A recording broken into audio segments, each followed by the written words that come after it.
이 아이의 손끝에는 죽은 것에도 혼을 불어넣는 기운이 있도다. 온 세상에 펼칠 하늘이 내린 재주로구나. 남대문 시장 뒷골목, 긴 관상가로 불리는 백운 선생이 시장에서 거린꼴을 한 16살 소녀 앞에서 무릎 꿇으며 외친 말입니다. 다리를 덜덜 떨며 누군가에게 전화를 하더니 며칠 후 칠흑같이 검은 벤츠 30대가 도로에 일렬로 도열했습니다. 그 차에서 내린 사람은 국내 10대 건설사 최강석 회장. 75살 노인의 손에는 살아 숨쉬는 듯 영롱한 수가 놓인 손수건이 들려 있었습니다. 당신이 훔친 것들 돌려받으러 왔습니다. 사연 시작 전 좋아요, 구독 꼭 부탁드립니다. 지금 어디에서 이 이야기를 듣고 계신가요? 댓글로 남겨주시면 그곳까지 큰 복이 깃들길 마음으로 찾아가 인사드리겠습니다. 사연 시작합니다. 장례식장 복도에 국화향이 무겁게 내려앉았습니다. 조문객들의 발소리가 대리석 바닥을 두드릴 때마다 연주는 고개를 더 깊이 숙였어요. 검은 상복 소매가 무릎까지 축 늘어졌지만 아무도 신경 쓰지 않았습니다. 누구도 16살 소녀의 눈물을 기억하려 하지 않았죠. 아이고 형님. 작은 어머니 오숙자의 목소리가 영정사진 앞에서 떨렸습니다. 하얀 손수건으로 눈가를 꾹꾹 누르며 그녀는 조문객들에게 허리를 접었어요. 손등에 반짝이는 금팔찌가 출렁출렁 형광등 아래에서 번들거렸습니다. 형님이 이렇게 갑자기 가실 줄 누가 알았겠어요. 제가 더 잘해드릴걸. 조문객 한 분이 오숙자의 어깨를 툭툭 두드렸습니다. 많이 상심하셨겠어요. 그래도 연주라도 있으니 다행 아닙니까? 오숙자가 고개를 끄덕이며 손수건을 입술에 댔어요. 찰나의 순간 그녀의 눈빛이 영정사 너머 연주 쪽으로 흘렀습니다. 차갑게 식은 시선이었죠. 그러게요. 연주가 있어서 다행이에요. 그 말투에는 온기가 없었습니다. 연주는 영정 옆 작은 의자에 앉아 두 손을 모았어요. 엄마가 마지막으로 쥐어준 실타래 한 뭉치가 주머니 속에서 손가락을 찔렀습니다. 할머니에게서 엄마에게로 그리고 자신에게로 이어진 3대의 손길이 아직 따뜻하게 남아 있었죠. 연주야. 오숙자가 다가왔습니다. 조문객들이 모두 돌아간 밤 10시 장례식장은 텅 비어 있었어요. 오숙자는 연주 앞에 쪼그리고 앉아 그녀의 손을 꼭 잡았습니다. 차가운 손이었죠. 이제 작은 엄마 집에 가야지. 혼자 어떻게 살아? 응? 연주가 고개를 들었습니다. 오숙자의 얼굴에는 눈물 자국 하나 없었어요. 아까 그 손수건은 마른 손수건이었습니다. 작은 엄마가 남긴 게 있대요. 할머니 물건이랑 자수 도안이랑. 알아. 다 작은 엄마가 챙겨놨어. 걱정 마. 오숙자가 연주의 어깨를 감싸 안았습니다. 오숙자의 진한 향수 냄새가 국화향을 눌렀어요. 연주는 그 품에서 엄마의 온기를 찾으려 했지만 아무것도 느껴지지 않았습니다. 영정사진 속 연주 부모님은 웃고 있었습니다. 연주를 안고 찍은 사진, 그때는 모두가 행복했죠. 이제 그 웃음은 액자 안에만 남았습니다. 장례식장 밖에서 빗소리가 들려왔습니다. 가을비가 아스팔트를 두드리는 소리, 연주는 그 소리를 들으며 눈을 감았어요. 이 비가 그치면 모든 게 달라질 거라는 걸 그때는 몰랐습니다. 오숙자는 연주의 등을 토닥이며 미소 지었습니다. 하지만 그녀의 손에 들린 핸드백 안에는 이미 법무사 명함과 인감도장이 들어 있었죠. 상속 서류에 필요한 모든 것이 준비되어 있었습니다. 상속 절차는 놀라울 만큼 빨랐습니다. 장례를 치른 지 사흘째 되던 날, 오숙자는 연주를 법무사 사무실로 데려갔어요. 강남역 근처 빌딩 8층, 유리창 너머로 보이는 거리는 화려했지만 연주에게는 낯설기만 했습니다. 여기 도장만 찍으면 돼. 작은 엄마가 다 관리해 줄게. 법무사가 서류 뭉치를 연주 앞에 펼쳤습니다. 연주는 글자를 읽으려 했지만 오숙자가 재빨리 펜을 쥐어줬어요. 얘가 아직 어려서 잘 몰라요. 제가 후견인이니까 제가 대신 관리하는 거예요. 그렇군요. 그럼 여기랑 여기. 도장이 서류 위에 찍힐 때마다 연주 부모님이 평생 모은 것들이 오숙자의 이름으로 넘어갔습니다. 북촌의 한옥, 할머니가 남긴 자수 작품들, 그리고 통장에 남은 마지막 돈까지. 연주는 그저 고개를 숙인 채 앉아 있었죠. 다 됐어요. 수고하셨습니다. 법무사가 서류를 정리하며 일어섰습니다. 오숙자는 만족스러운 미소를 지으며 가방을 챙겼어요. 연주가 조심스럽게 입을 열었습니다. 작은 엄마 물건들은 언제 가져갈 수 있어요? 할머니 실타래랑 자수 도안. 아, 그거 작은 엄마가 잘 보관해 둘게. 넌 아직 어리니까. 하지만 됐어, 가자. 오숙자의 목소리가 차갑게 식었습니다. 복도로 나서는 그녀의 뒷모습에서 연주는 처음으로 두려움을 느꼈어요. 손끝이 차갑게 식어들었습니다. 집으로 돌아온 건 저녁 6시였습니다. 오숙자의 강남 아파트는 30평이 넘었지만 연주에게 주어진 방은 베란다를 개조한 3평짜리 공간이었어요. 창문도 없이 답답한 그곳에 이불 한 채와 낡은 옷까지만 던져져 있었습니다. 오늘부터 여기서 자. 밥은 알아서 먹고. 오숙자가 문을 닫았습니다. 자물쇠 소리가 딸깍 들렸어요. 연주는 문고리를 잡았다가 놓았습니다. 손바닥에 땀이 배어났죠. 그날 밤 연주는 잠들지 못했습니다. 좁은 방 안에서 무릎을 끌어안고 앉아 주머니 속 실타래를 만지작거렸어요. 엄마의 마지막 선물, 할머니에게서 이어받은 마지막 증표였습니다.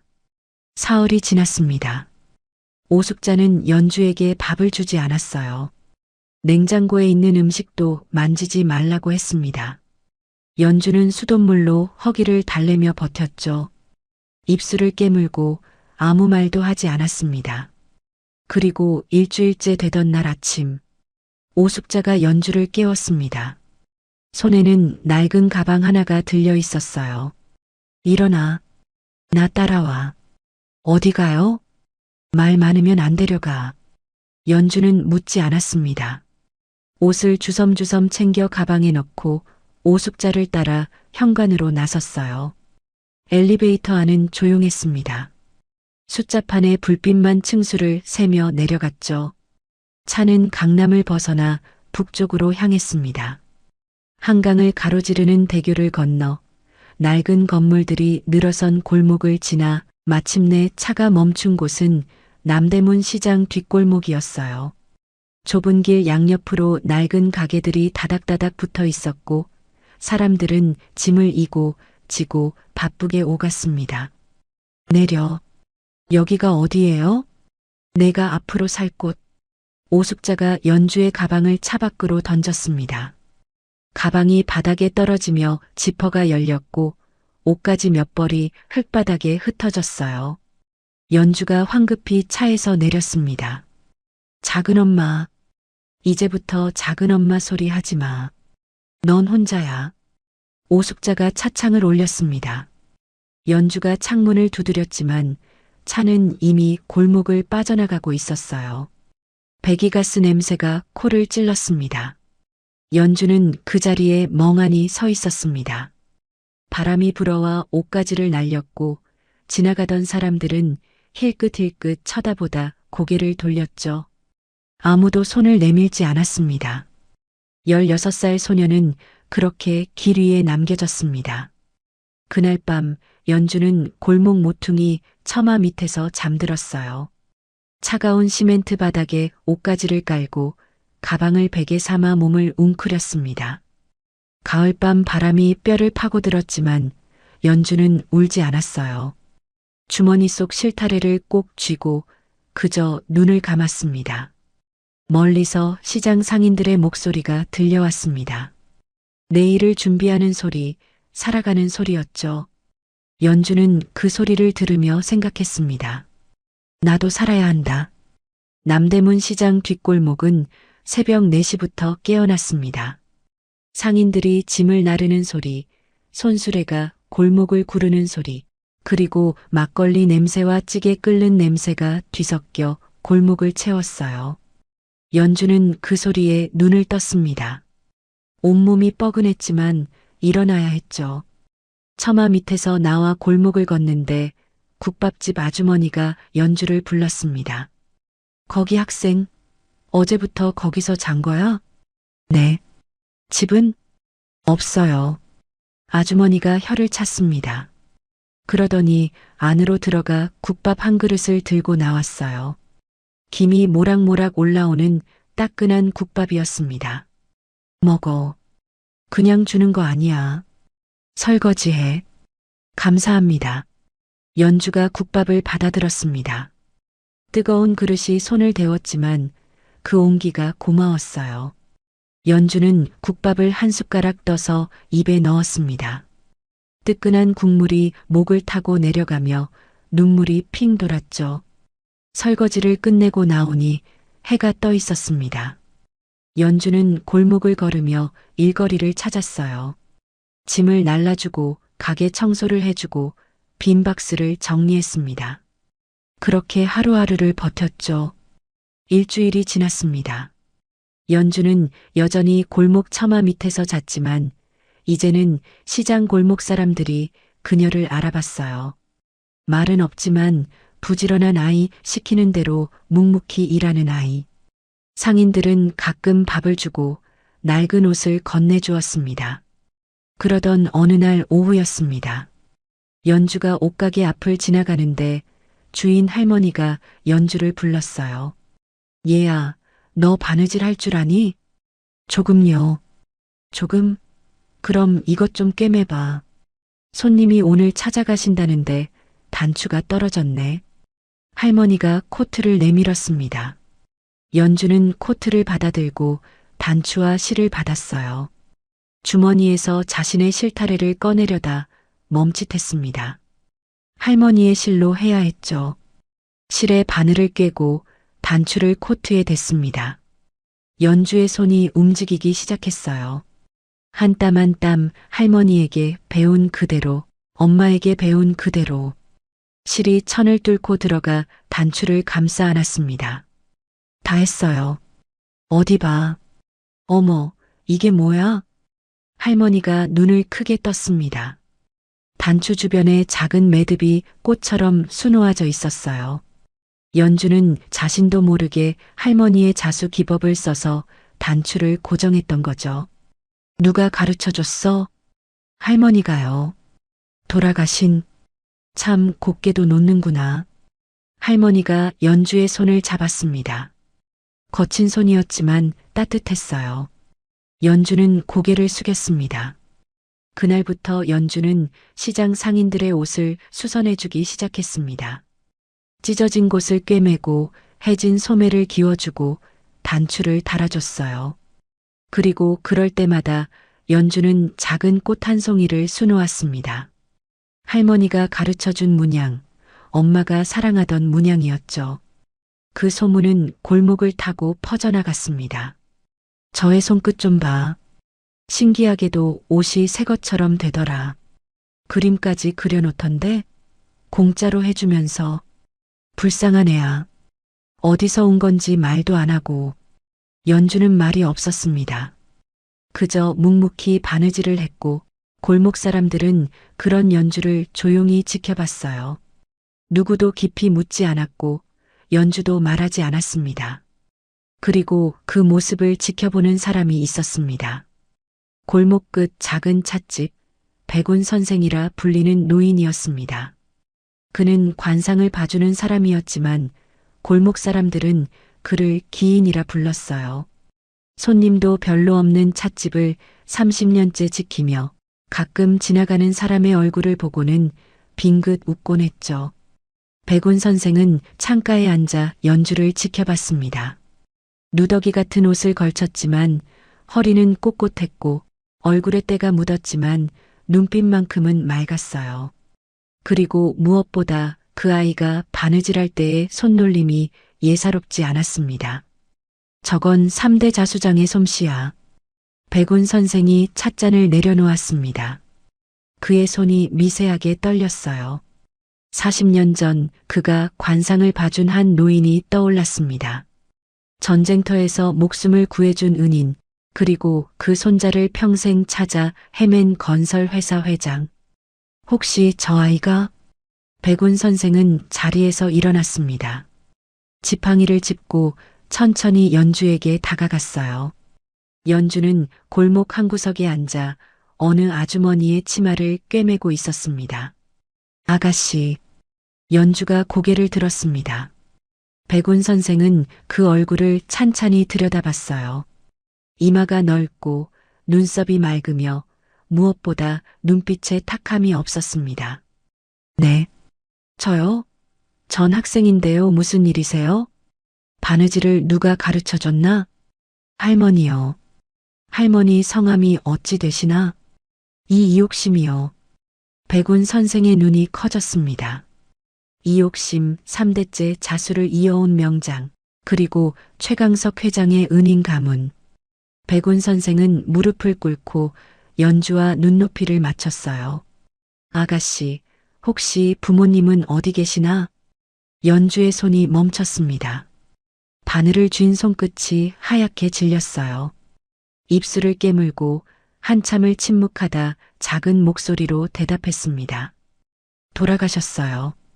그래서 혼자인가? 네. 백운 선생이 고개를 끄덕였습니다. 그는 자리에서 일어나 찻집으로 돌아갔어요. 그리고 오래된 수첩을 꺼내 한 번호를 찾았습니다. 40년 전 받아둔 명함, 거기 적힌 번호였죠. 그날 밤 백운 선생은 전화를 걸었습니다. 여보세요, 최 회장님. 저 백운입니다. 할 말씀이 있습니다. 수화기 너머로 노인의 목소리가 떨렸습니다. 드디어 찾으셨습니까? 네. 남대문 시장 뒷골목에 계십니다. 하지만 회장님, 상황이 좋지 않습니다. 전화는 길게 이어졌습니다. 그리고 그날 밤 강남의 한 대저택에서 한 노인이 눈물을 흘렸어요. 40년을 기다린 보은 그 시작이 열리는 밤이었습니다. 2달이 흘렀습니다. 연주는 여전히 골목 처마 밑에서 잤지만 이제는 담요 2장과 베개가 생겼어요. 국밥집 아주머니가 몰래 갖다 준 것이었죠. 그리고 낡은 옷 대신 상인들이 안 입는 옷을 얻어 입었습니다. 여전히 누더기 같았지만 연주는 그 옷들을 깨끗이 빨아 입었어요. 새벽 5시 연주는 일어나 골목을 쓸었습니다. 비지를 하고 상인들이 펼쳐놓은 짐을 정리하는 걸 도왔어요. 그리고 해가 뜨면 골목 한 구석에 앉아 바느질을 했습니다. 연주야, 이것 좀 봐줘. 생선 가게 아저씨가 작업복을 들고 왔습니다. 소매가 찢어진 작업복이었어요. 연주는 고개를 끄덕이고 바늘을 꺼냈습니다. 실을 꿰고 천을 맞대고 한 땀 한 땀 꿰매기 시작했어요. 연주의 손은 빨랐지만 정확했습니다. 바늘이 천을 뚫고 들어갈 때마다 실이 그림을 그렸죠. 찢어진 곳이 메워지고 그 위에 작은 물고기 한 마리가 수놓아졌습니다. 어머, 이게 뭐야? 물고기요. 아저씨 가게가 생선 가게니까요. 아저씨가 웃었습니다. 주름진 얼굴에 미소가 번졌어요. 그는 지갑에서 1,000원짜리 지폐 한 장을 꺼내 연주에게 내밀었습니다. 받아. 내가 일한 거야. 괜찮아요. 받으라니까.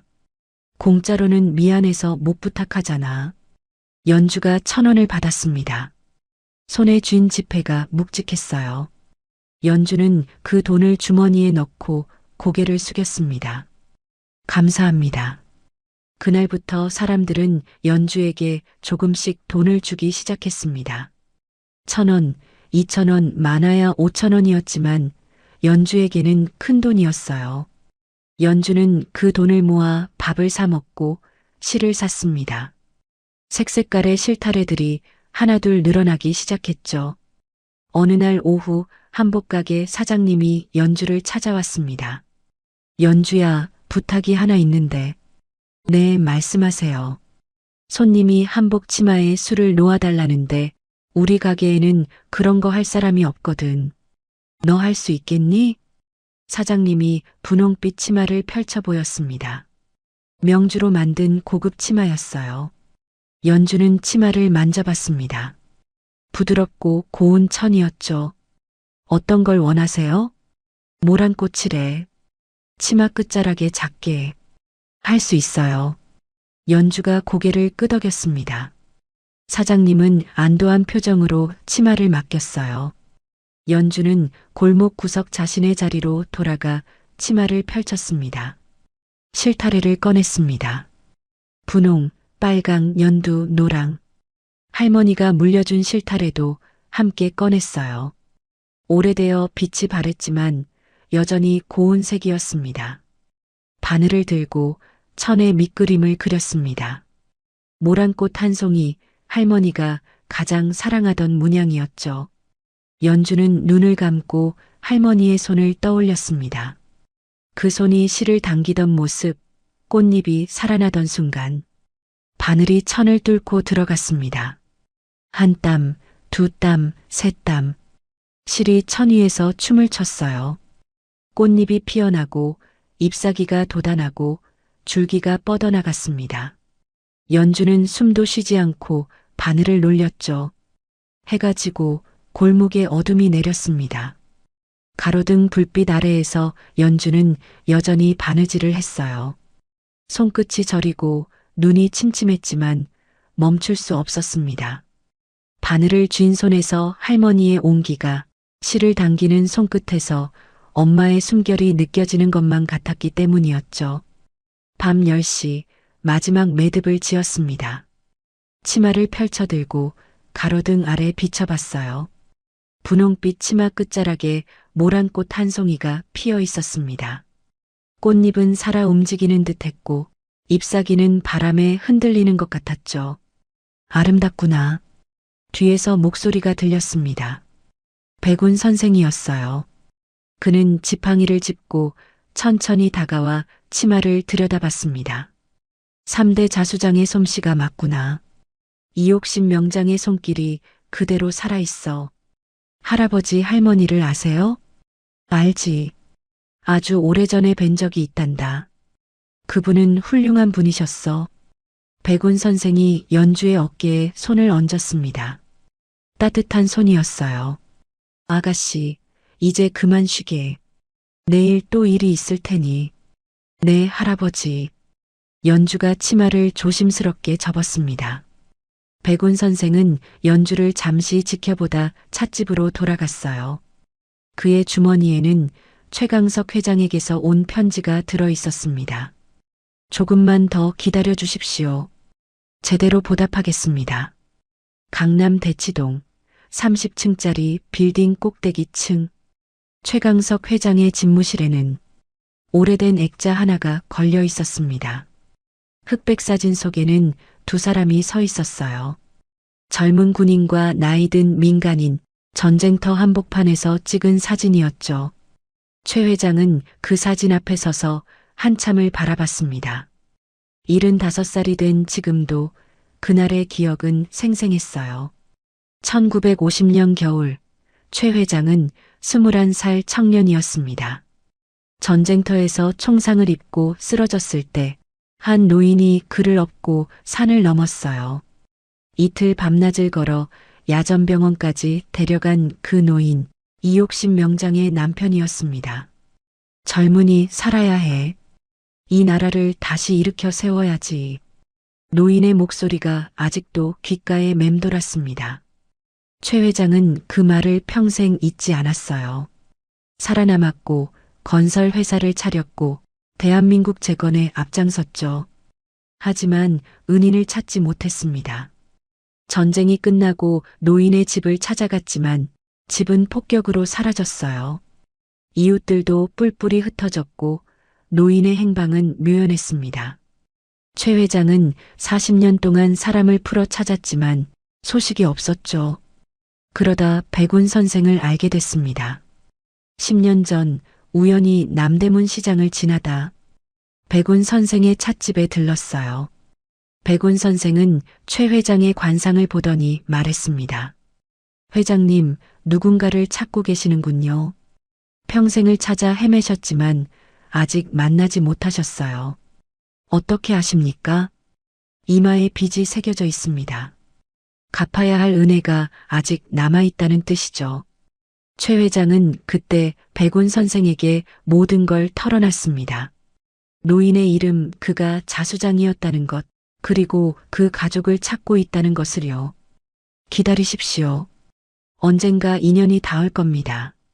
백운 선생의 말대로 인연은 찾아왔습니다. 책상 위 전화기가 울렸습니다. 최 회장이 수화기를 들었어요. 회장님, 백운입니다. 선생님, 무슨 일이십니까? 내일 오십시오. 남대문 시장 뒷골목, 제 찻집으로요. 보여드릴 게 있습니다. 혹시? 네. 확인하셔야 할 것 같습니다. 전화가 끊겼습니다. 최 회장은 수화기를 든 채 한참을 서 있었어요. 손이 떨렸습니다. 40년을 기다린 순간이 눈앞에 있었죠.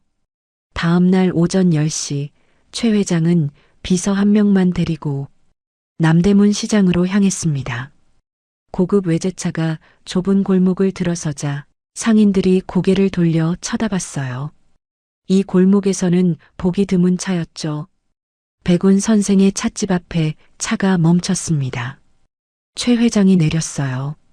머리는 희끗희끗했지만 허리는 꼿꼿했습니다. 어서 오십시오, 회장님.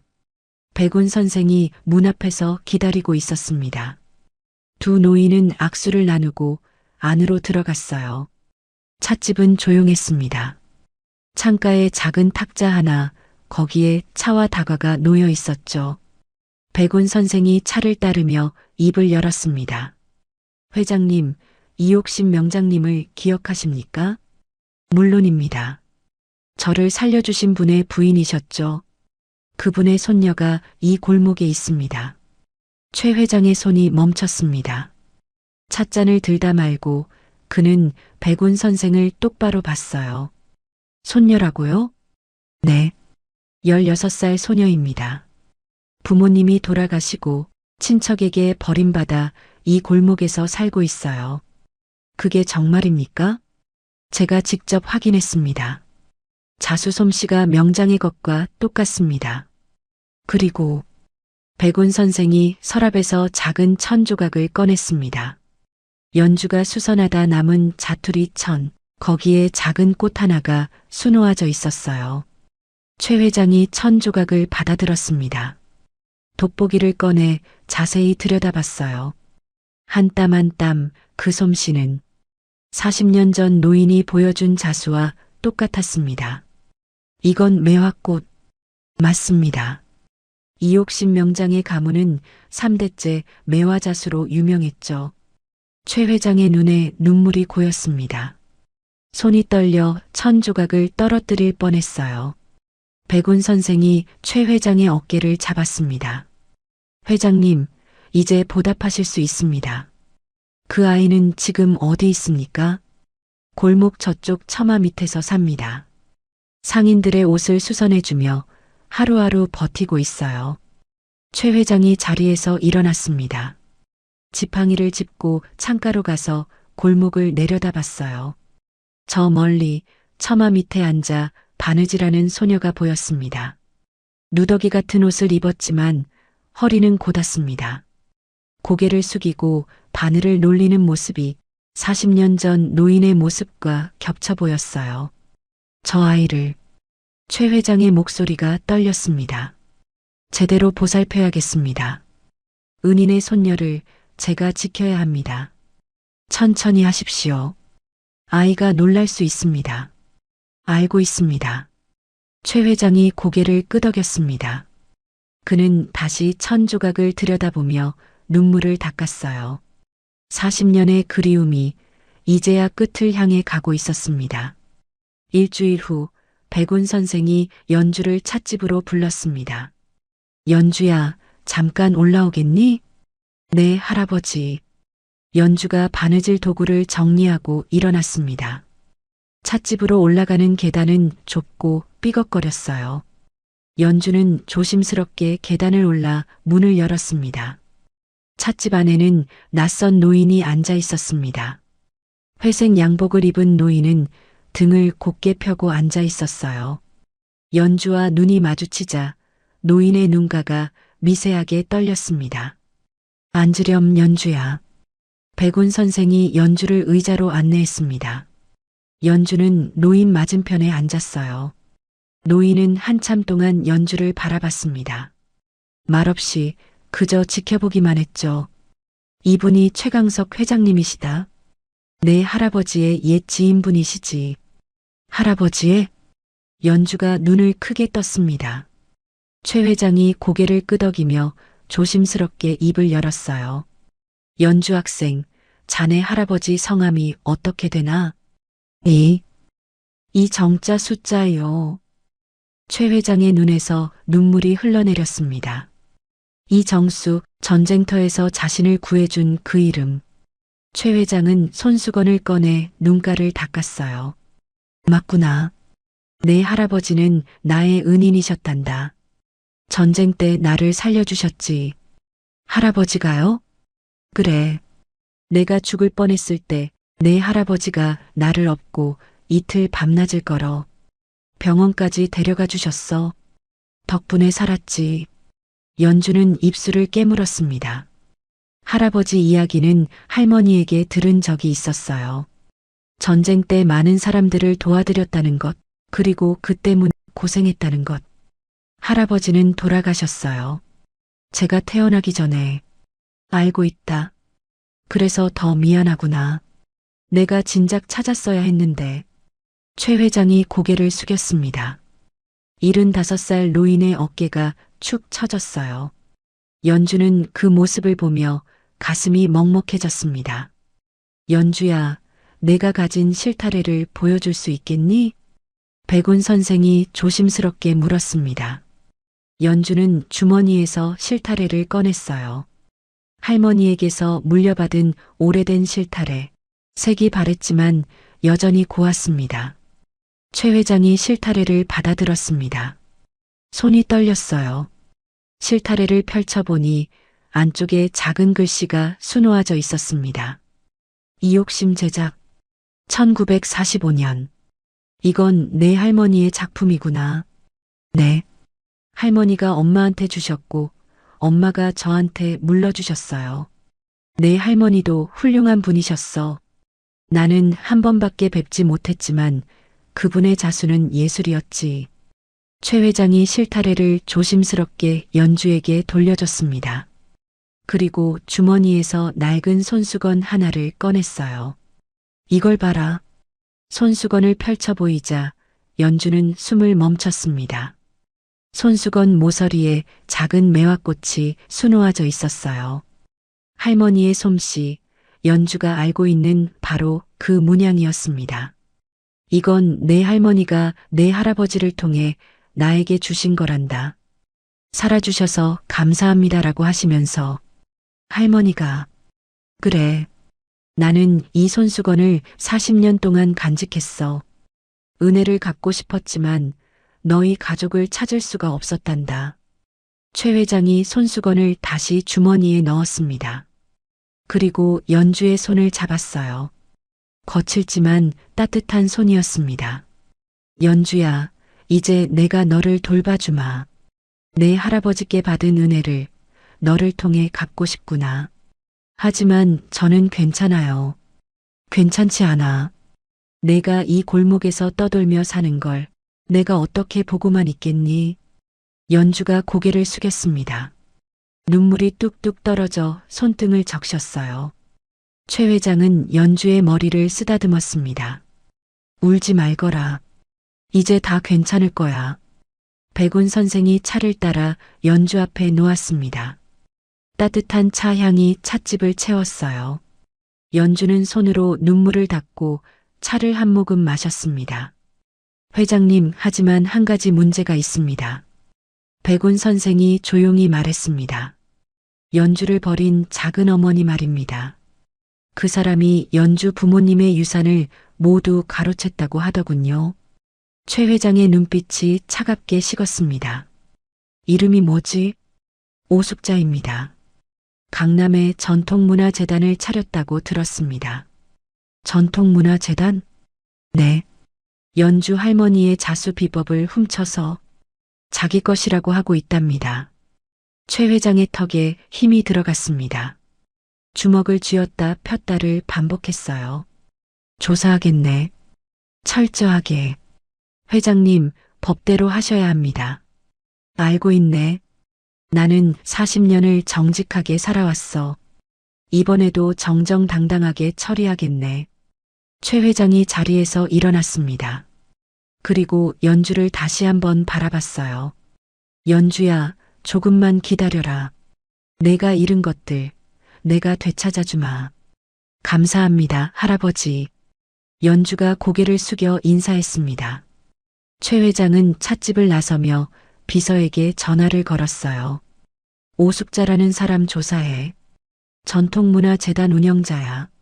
재산 출처, 사업 내역, 법적 문제 유무 전부 파악해. 알겠습니다, 회장님. 벤츠가 골목을 빠져나갔습니다. 그리고 그날부터 오숙자를 향한 조용한 심판이 시작됐습니다. 2달이 흘렀습니다. 최 회장은 연주에게 강남의 새 집을 제안했지만 연주는 고개를 저었어요. 아직은 여기가 좋아요. 이 시장에서 조금만 더 있고 싶어요. 최 회장은 억지로 데려가지 않았습니다. 대신 백운 선생에게 부탁해 찻집 위층 빈방을 연주가 쓸 수 있게 해줬죠. 창문이 있고 햇볕이 들어오는 방이었습니다. 천천히 가자꾸나. 내가 준비될 때까지 기다리마. 최 회장은 조급해하지 않았습니다. 대신 매주 한 번씩 찻집을 찾아와 연주와 차를 마셨어요. 연주의 자수를 보며 조용히 미소 지었고 가끔 할아버지 이야기를 들려줬습니다. 그 사이 최 회장의 조사팀은 움직이고 있었습니다. 강남 대치동 빌딩 회의실, 비서실장이 두꺼운 파일을 최 회장 앞에 놓았어요. 회장님, 오숙자에 대한 조사 결과입니다. 말해보게. 오숙자는 3년 전 연주 부모님이 돌아가신 직후 법정 후견인 자격으로 모든 재산을 관리하게 됐습니다. 북촌 한옥 한 채, 예금 2억, 그리고 이옥신 명장의 자수 작품 37점이었죠. 계속. 한옥은 6개월 만에 매각했고 자수 작품들은 전통문화재단, 설립 명목으로 자신의 소유로 등록했습니다. 법적으로는 후견인 권한 범위 내라고 주장할 수 있지만, 하지만 연주에게 단 한 푼도 쓰지 않았습니다. 교육비도 생활비도 없습니다. 오히려 연주를 유기한 정황이 명확합니다. 최 회장의 입술이 굳게 다물어졌습니다. 파일을 넘기는 손에 힘이 들어갔어요. 더 있습니다. 오숙자는 이옥신 명장의 자수 비법을 자신이 전수받았다고 허위로 홍보하고 있습니다. 재단 이사장이라는 명함을 들고 다니며 전시회를 열고 작품을 고가에 판매하고 있죠. 증거는 재단 홈페이지와 언론 인터뷰 기록입니다. 3대 자수 비법의 유일한 계승자라고 자칭하고 있습니다. 비서실장이 노트북을 열어 홈페이지를 보여줬습니다. 화려한 사진과 함께 오숙자의 얼굴이 크게 떠 있었어요. 그 옆에는 이옥신 명장의 작품 사진이 오숙자의 작품인 것처럼 전시되어 있었습니다. 최 회장이 노트북을 덮었습니다. 법무팀 불러. 예, 회장님. 1시간 후 강석건설 법무팀 변호사 3명이 회의실에 모였습니다. 최 회장은 조사 파일을 그들 앞에 펼쳐 보였어요. 이 사람을 상대로 법적 조치를 취하려고 하네. 어떤 방법이 있나? 변호사들이 파일을 검토했습니다. 수석 변호사가 입을 열었어요. 후견인 의무 위반으로 후견인 자격 박탈이 가능합니다. 연주 양을 유기한 것은 명백한 범죄 행위죠. 추가로 재산 횡령 및 사기죄 적용도 검토할 수 있습니다. 시간은 준비기간 2개월, 재판 진행 6개월에서 1년 정도 예상됩니다. 너무 길어. 최 회장이 고개를 저었습니다. 변호사들이 서로 눈빛을 교환했어요. 회장님, 급하게 진행하면 빈틈이 생길 수 있습니다. 알고 있네. 하지만 그 여자가 연주의 이름을 팔아. 돈을 버는 걸 보고만 있을 수 없어. 최 회장이 창밖을 바라봤습니다. 강남의 빌딩 숲이 햇빛을 반사하며 빛났어요. 저 어딘가에 오숙자가 있었습니다. 다른 방법을 찾아보게. 법정에 가기 전에 끝낼 수 있는 방법을. 알겠습니다, 회장님. 변호사들이 물러갔습니다. 최 회장은 혼자 남아 서류를 다시 들여다봤어요. 오숙자의 얼굴 사진, 탐욕스러운 미소를 짓고 있는 그 얼굴이 최 회장의 눈에 깊이 각인됐습니다. 조금만 기다려라. 내가 저지른 일 반드시 대가를 치르게 해주겠다. 그날 저녁 최 회장은 다시 남대문 시장을 찾았습니다. 백운 선생의 찻집 2층, 연주는 창가에 앉아 자수를 놓고 있었어요. 작은 손수건에 나비를 수놓는 중이었죠. 최 회장이 문을 두드렸습니다. 들어와도 되겠니? 네, 할아버지. 최 회장이 들어와 연주 옆에 앉았습니다. 연주의 바느질을 조용히 지켜봤어요. 한 땀 한 땀 나비의 날개가 살아나고 있었습니다. 연주야. 네. 내 작은 어머니 말이다. 연주의 손이 멈췄습니다. 바늘을 든 채 고개를 숙였어요. 그분이 내게 한 일을 알아냈어. 그리고 내 할머니의 작품을 훔쳐 자기 것이라고 하고 있더구나. 연주는 대답하지 않았습니다. 입술만 가볍게 깨물었죠. 내가 바로잡아주고 싶은데 내 생각은 어떠니? 저는 연주가 천천히 고개를 들었습니다. 눈빛은 맑았지만 어딘가 단단한 무언가가 있었어요. 저는 할머니의 자수를 지키고 싶어요. 작은 어머니가 할머니 이름을 더럽히는 게 싫어요. 그래. 그럼 함께 지키자꾸나. 최 회장이 연주의 손을 잡았습니다. 연주는 고개를 끄덕였어요. 하지만 할아버지, 응? 저는 복수가 아니라 진실을 밝히고 싶어요. 할머니의 자수가 얼마나 아름다운지 그걸 세상이 알았으면 좋겠어요. 최 회장이 빙그레 웃었습니다. 잘 생각했다. 그게 가장 좋은 방법이지. 두 사람은 그날 밤 늦게까지 이야기를 나눴습니다. 최 회장은 연주에게 계획을 설명했고 연주는 자신이 할 수 있는 것을 말했어요. 창밖으로 남대문 시장의 불빛이 하나둘 꺼져갔습니다. 그리고 그 시각 강남 청담동. 오숙자는 고급 레스토랑에서 와인을 마시고 있었습니다. 재단 이사진들과의 저녁 자리였어요. 샴페인 잔을 높이 들며 그녀는 웃었습니다. 다음 달 전시회 성공적으로 끝내봅시다. 우리 재단의 위상을 보여주는 거예요. 이사장님, 이번 전시회는 규모가 크던데요? 그럼요. 삼청동 갤러리 정관을 빌렸어요. 언론도 다 부를 거고요. 오숙자의 눈이 반짝였습니다. 그녀는 연주를 벌인 그날 이후로 단 한 번도 뒤돌아보지 않았어요. 그저 자신의 영광만을 생각했습니다. 하지만 그녀는 몰랐습니다. 자신을 향한 무서운 심판이 조용히 준비되고 있다는 것을, 그리고 그 심판은 아주 냉혹할 것이라는 것을요.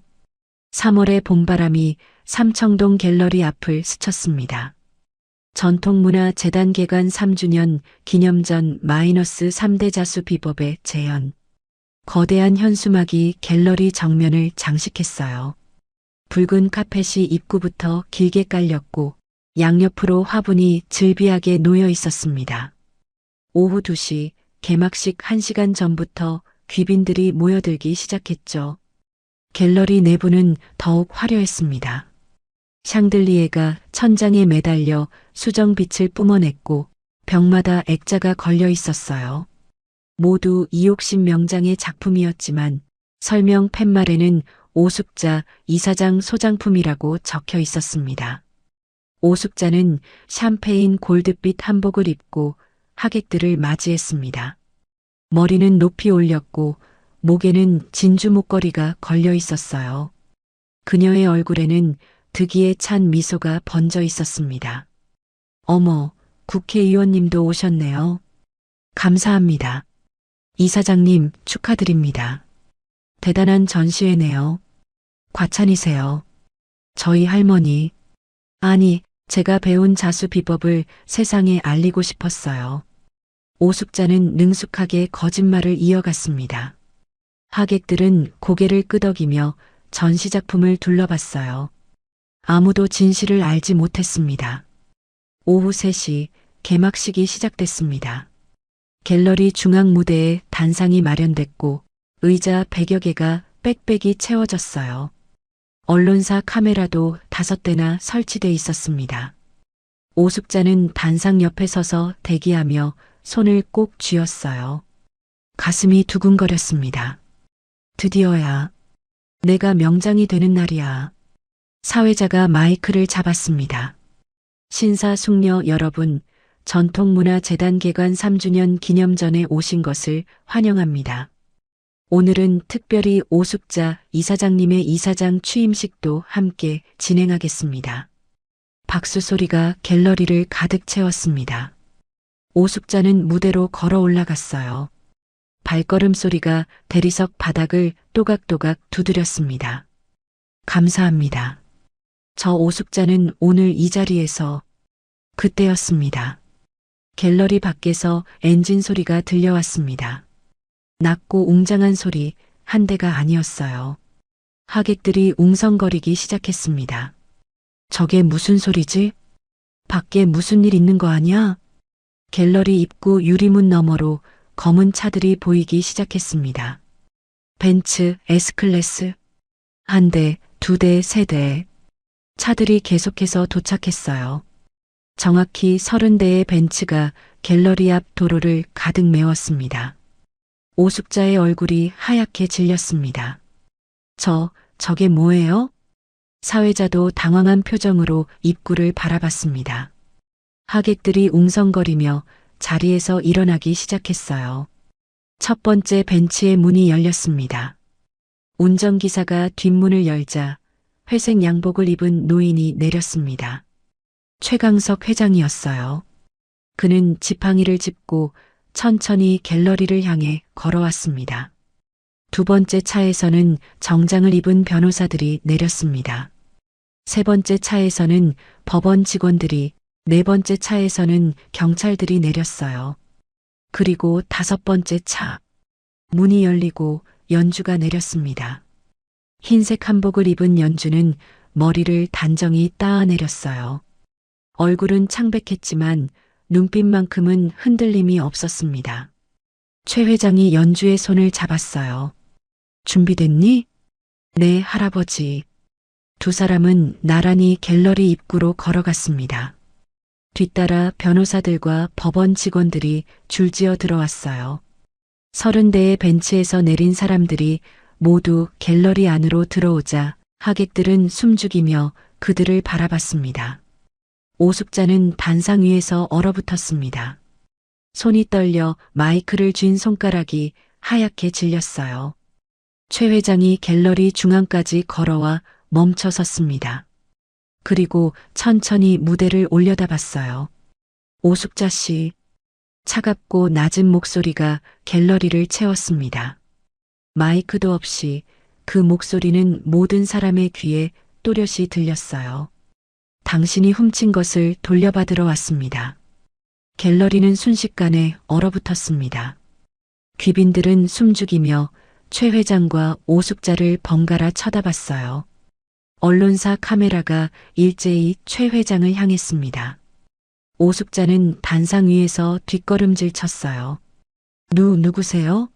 여기가 어딘 줄 알고. 강석건설 회장 최강석입니다. 최 회장이 명함을 꺼내 들어 보였습니다. 귀빈들 사이에서 웅성거림이 일었어요. 강석건설, 대한민국 10대 건설사 중 하나였습니다. 그래서요? 여기는 제 행사장인데. 당신 행사장이 아닙니다. 이 작품들의 주인은 따로 있으니까요. 최 회장이 손을 들어 올렸습니다. 벽에 걸린 자수 작품들을 가리켰어요. 저 작품들은 모두 이옥신 명장의 작품입니다. 그분의 손녀 이연주 양이 정당한 상속자죠. 그런데 당신은 후견인 자격을 악용해 이 모든 것을 훔쳤습니다. 아니에요.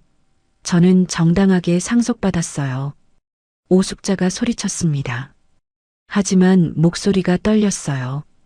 정당하게? 최 회장이 비웃었습니다. 그리고 고개를 돌려 변호사 한 명을 쳐다봤어요. 변호사가 앞으로 나와 서류 뭉치를 꺼냈습니다. 오숙자 씨, 당신은 3년 전 연주 양의 법정 후견인이 됐습니다. 하지만 후견인 의무를 단 한 번도 이행하지 않았죠. 교육비도 생활비도 지급하지 않았습니다. 그건 더 심각한 건 연주 양을 남대문 시장에 유기했다는 점입니다. 이건 명백한 범죄 행위입니다. 변호사의 목소리가 갤러리에 울려 퍼졌습니다. 귀빈들이 오숙자를 바라보는 눈빛이 차갑게 변했어요. 또한 당신은 이옥신 명장의 자수 비법을 자신이 전수받았다고 허위 홍보했습니다. 이는 사기죄에 해당합니다. 변호사가 서류를 펼쳐 보였습니다. 재단 홈페이지 출력물, 신문 기사, 인터뷰 영상 등의 증거 사진들이었어요. 증거는 충분합니다. 법원은 이미 당신의 후견인 자격을 박탈하는 결정을 내렸고 재산 압류 명령도 발부됐습니다. 법원 직원들이 앞으로 나왔습니다. 손에는 압류 딱지가 들려 있었어요.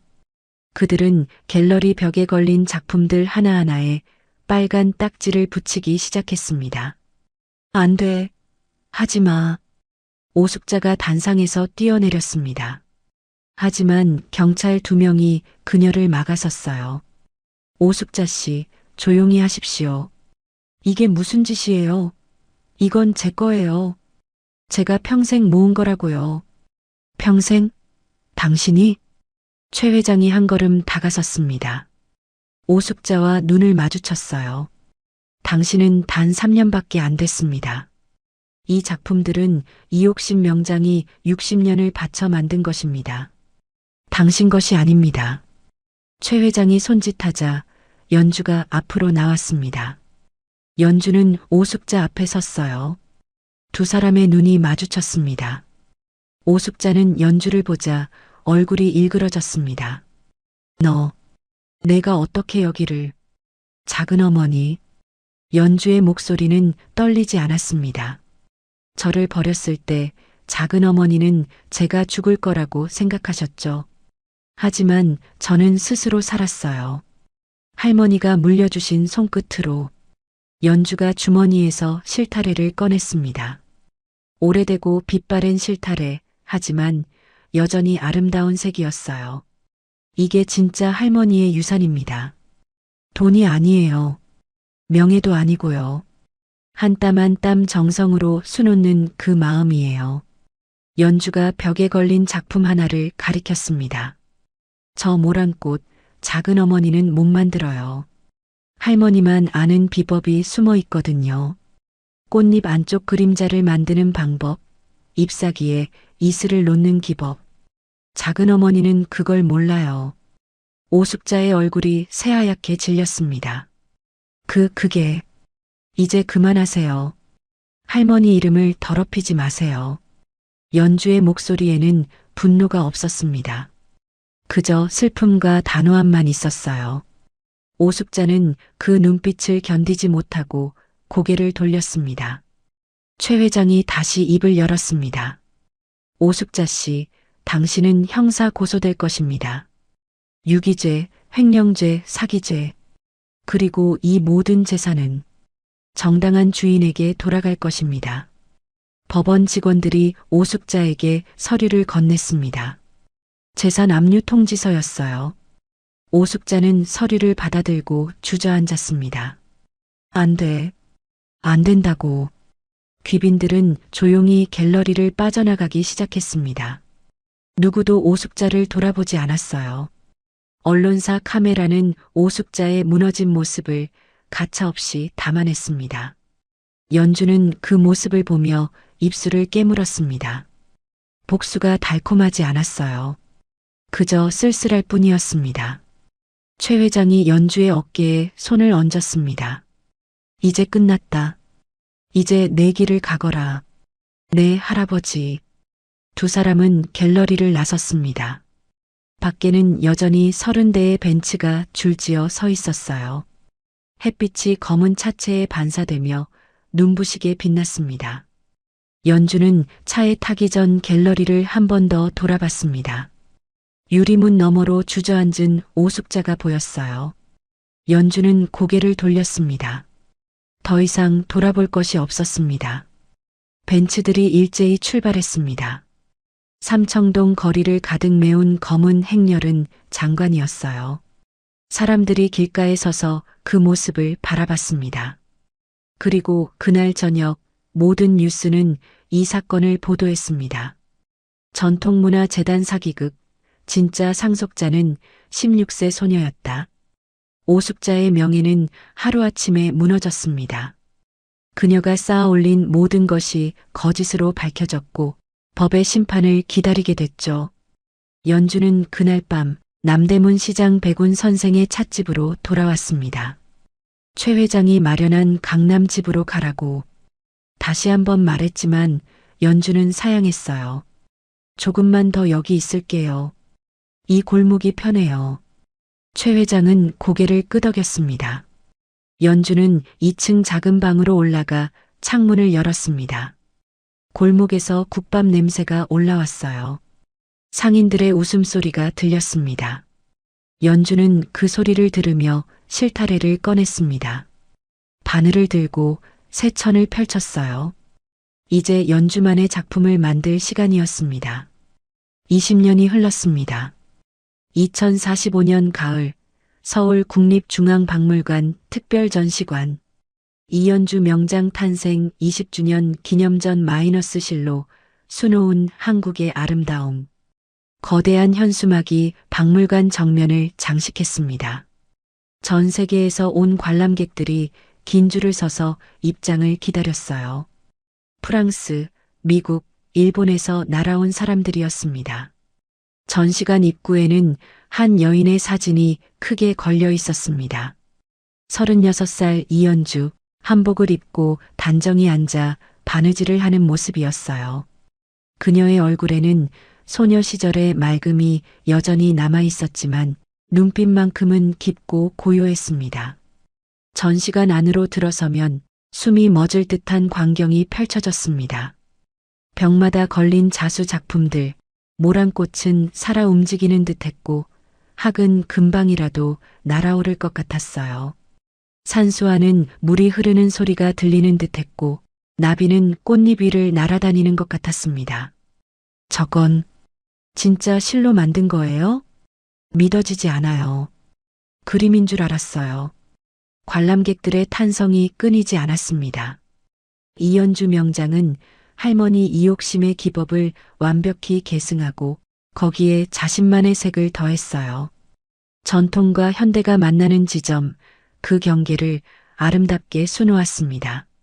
전시관 가장 깊숙한 곳, VIP 전용 공간이 있었습니다. 그곳에는 특별한 작품 하나가 전시돼 있었어요. 가로 3m, 세로 2m의 거대한 자수 작품. 사계절이라는 제목이 붙어 있었습니다. 봄에는 벚꽃이 흩날리고 여름에는 연꽃이 피어나고 가을에는 단풍이 물들고 겨울에는 눈꽃이 내렸습니다. 사계절이 한 폭에 담긴 작품, 이연주 명장이 10년에 걸쳐 완성한 역작이었죠. 그 앞에 휠체어를 탄 노인이 앉아 있었습니다. 95살 최강석 회장이었습니다. 허리는 굽었지만 눈빛만큼은 여전히 또렷했어요. 그는 작품을 올려다보며 미소 지었습니다. 할아버지. 뒤에서 목소리가 들렸습니다. 연주가 다가와 최 회장 옆에 섰어요. 그녀는 검은색 한복을 입고 있었고 머리는 단아하게 올렸습니다. 연주야, 또 왔구나. 전시의 마지막 날인데 할아버지가 안 오시면 섭섭하죠. 연주가 휠체어 손잡이를 잡았습니다. 최 회장이 연주의 손을 툭툭 두드렸어요. 내가 여기까지 오다니. 할아버지는 꿈만 같구나. 다 할아버지 덕분이에요. 아니야. 내 손끝에 담긴 재능과 노력이야.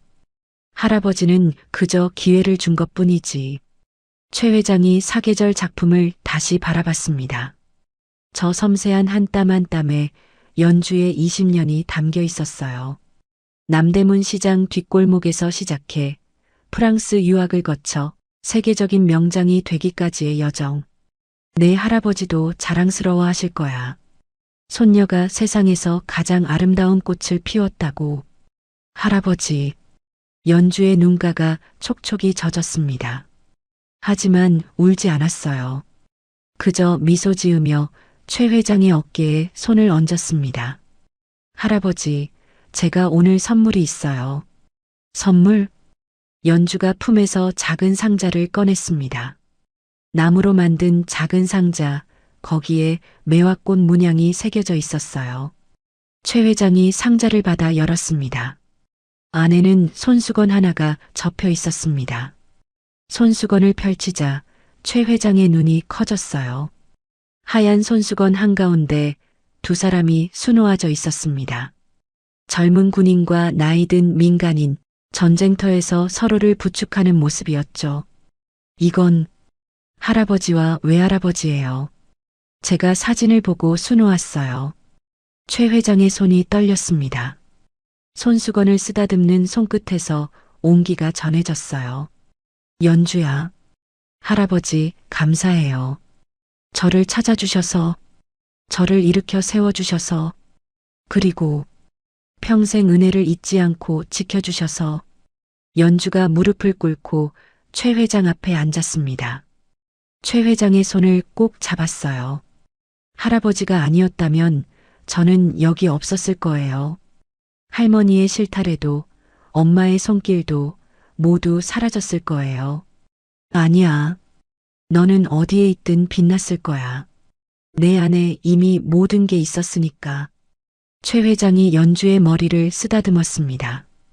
거친 손이었지만 그 손길은 한없이 따뜻했어요. 두 사람은 한참 동안 말없이 앉아 있었습니다. 사계절 작품 앞에서 조명이 그들을 부드럽게 감싸 안았어요. 밖에서는 관람객들의 탄성이 계속 들려왔습니다. 이연주 명장님, 정말 대단해요. 한국의 보물이에요. 이런 예술을 볼 수 있어서 영광이에요. 연주는 그 소리를 들으며 미소 지었습니다. 연주에게 중요한 건 명예나 돈이 아니었어요. 할머니의 손길이 세상에 전해지는 것, 그게 가장 큰 보람이었습니다. 저녁 6시 전시관이 문을 닫았습니다. 연주는 최 회장의 휠체어를 밀고 박물관을 나섰어요. 가을바람이 두 사람을 스쳤습니다. 낙엽이 바람에 날려 하늘을 빙글빙글 돌았죠. 연주야, 오랜만에 남대문 시장 가볼까? 네. 백운 선생 찻집 말이야. 아직 있을 거 아니냐?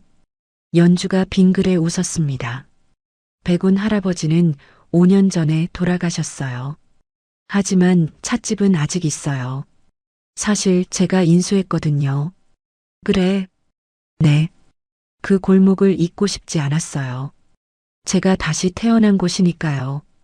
차는 남대문 시장으로 향했습니다. 20년이 지났지만 골목은 여전했어요.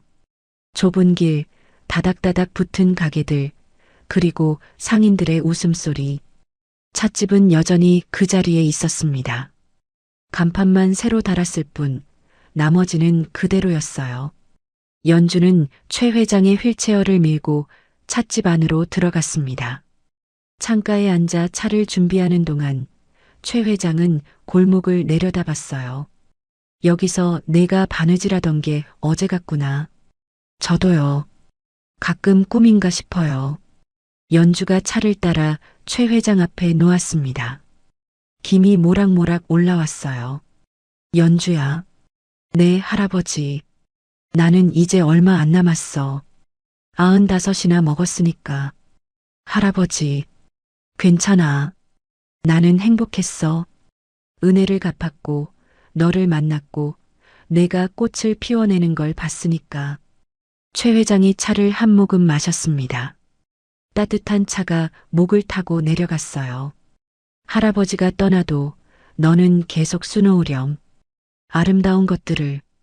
그게 세상을 더 나은 곳으로 만드는 거니까. 네, 할아버지. 약속할게요. 연주가 최 회장의 손을 꼭 잡았습니다. 두 사람은 창밖을 바라봤어요. 해가 지고 골목에 불이 하나둘 켜지기 시작했습니다. 그날 밤 연주는 2층 작은 방에 올라가 바늘을 들었습니다. 새 천을 펼치고 실을 꿰고 한 땀을 놓았어요. 무엇을 수놓을지는 정하지 않았습니다. 그저 손이 가는 대로 바늘을 놀렸죠. 1시간, 2시간, 3시간. 밤이 깊어가고 골목이 잠들어가는 동안 연주의 손은 쉬지 않았습니다. 그리고 새벽이 왔을 때 천 위에는 한 그루 나무가 수놓아져 있었어요. 뿌리는 깊게 내려가 있고 가지는 하늘 높이 뻗어 있었습니다. 그 나무에는 사계절의 꽃이 모두 피어 있었어요. 할머니의 매화, 엄마의 모란, 그리고 연주의 벚꽃까지. 연주는 바늘을 내려놓고 작품을 들여다봤습니다. 창밖으로 새벽빛이 들어왔어요. 남대문 시장이 깨어나고 있었습니다. 할머니, 엄마, 할아버지. 보고 계세요? 연주는 작품을 가슴에 안았습니다. 실타래에서 솜털 같은 향이 났어요. 할머니의 손 냄새, 엄마의 품 냄새 같았습니다. 저는 계속 수놓을 거예요. 세상이 아름다워질 때까지. 할머니의 손길이 영원히 살아 숨 쉴 때까지. 연주는 창문을 열었습니다. 새벽 공기가 방 안으로 들어왔어요. 골목에서 여전히 국밥 냄새가 올라오고 상인들의 목소리가 들렸습니다. 연주는 다시 자리에 앉아 바늘을 들었습니다. 새로운 하루가 시작되고 새로운 한 땀이 시작됐습니다. 실은 끝없이 이어졌습니다. 할머니에게서 엄마로, 엄마에게서 연주로, 그리고 언젠가 연주의 손에서 또 다른 누군가에게로. 그렇게 아름다움은 영원히 전해질 것입니다. 오늘의 사연은 여기까지입니다. 최강석 회장은 조용히 세상을 떠났습니다. 장례식장에는 수천 명이 찾아왔어요. 재계 인사들, 정치인들, 그리고 남대문 시장 상인들까지 모두가 한 노인의 삶을 기렸습니다. 영정 옆에는 하얀 손수건 하나가 놓여 있었습니다. 연주가 수놓은 그 손수건, 두 사람이 서로를 부축하는 모습이 담긴 작품이었죠. 연주는 상복을 입고 조문객들에게 절을 올렸습니다. 눈물을 흘리지 않았어요. 최 회장이 원했던 것은 슬픔이 아니라 감사였으니까요. 장례식이 끝나고 연주는 최 회장의 유언장을 받았습니다. 거기에는 짧은 글이 적혀 있었어요. 연주에게 나는 내 할아버지께 목숨을 빚었고 너를 통해 그 빚을 갚았다. 하지만 진실을 말하자면 내가 더 많이 받았다. 너는 나에게 삶의 의미를 가르쳐 주었으니까. 은혜는 갚는 것이 아니라 전하는 것이다. 내가 내게 받은 것을 너는 세상에 전해다오.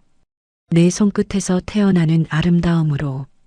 그것이 내가 바라는 마지막 소원이다. 마이너스 최강석.